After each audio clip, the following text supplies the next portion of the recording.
Welcome to Poets from the Neighborhood. I am VeerajaR.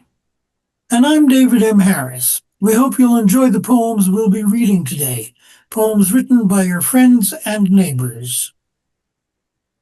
We start today with the poem of mine. The title is Shadow. My cat has mastered liminality. He exists on the border, neither inside nor outside, but both, or perhaps neither.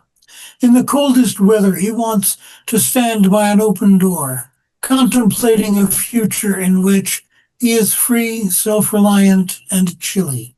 A present in which he is expected to use litter boxes and eat dead, crunchy chunks. A past with no warm body to snuggle. Decisions. How long can he make me stand by that open door when it is below freezing outside? Is that the test of my patience and devotion? Or is it just him being his truest self, both in the world and outside it, observing? What Magic? Written by me, VeerajaR.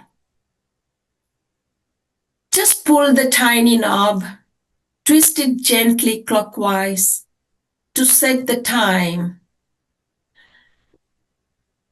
You won't, my mother said. It'll last generations. Fine gold watch, a family heirloom. But ever since I have met this very handsome chap, just like my maiden heart, my watch seems to skip a beat and go out of rhythm. What magic does he possess? Barbeque by Rebecca Yancey. I had watched the men bend their backs to the shovel, sweat running down their faces, darkening their shirts as they dug the pit in our backyard. The pit finished, charcoal laid, wood laced over, we waited for the coals to glow. It was way past my bedtime when they hung the hog to begin its slow simmer into barbecue. Sparks flew up from the crackling fire like lightning bugs loosed from the earth. Tiny stars held their places in the blue-dark sky. A soft breeze blew as dew watered the lawn. I fell asleep in the grass, the frogs' night songs, while crickets added the pulse. Afternoon by S.R. Lee.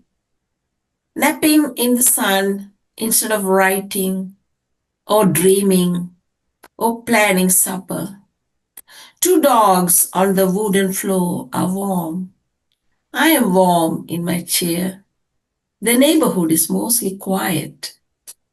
2 distant roosters exchange comments occasionally. A nearby bird with a whir chirp sound reminds us that not everyone is asleep.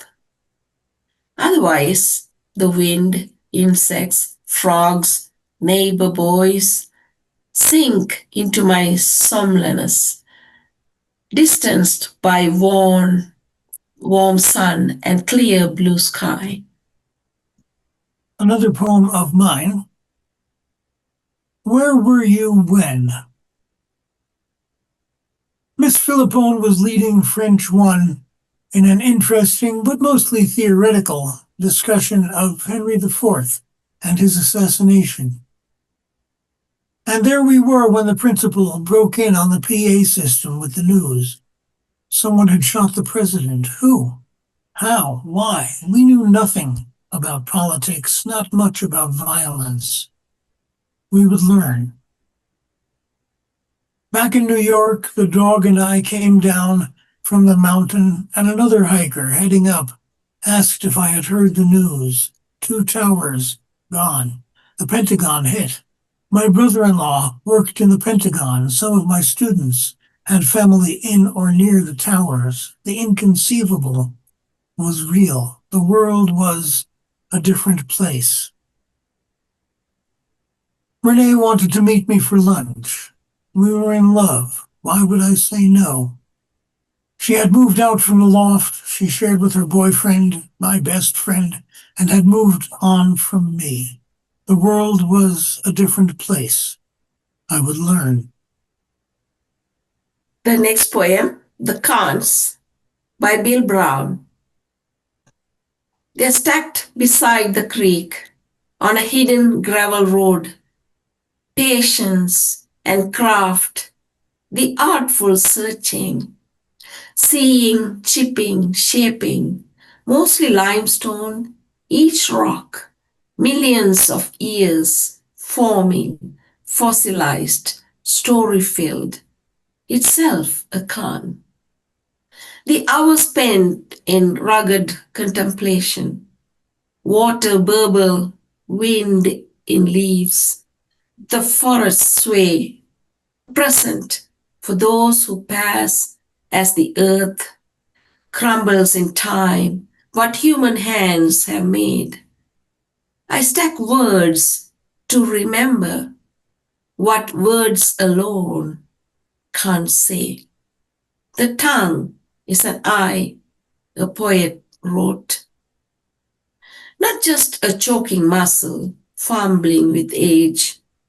The earth, a grave of lost words, stones, and children's bones, a card itself, crude and holy. The gift is in the labor, mother taught. Scraped palms, broken nails, tired backs, the ordered wonder of shape. Thank you for watching Poets from the Neighborhood. We hope you'll join us again soon.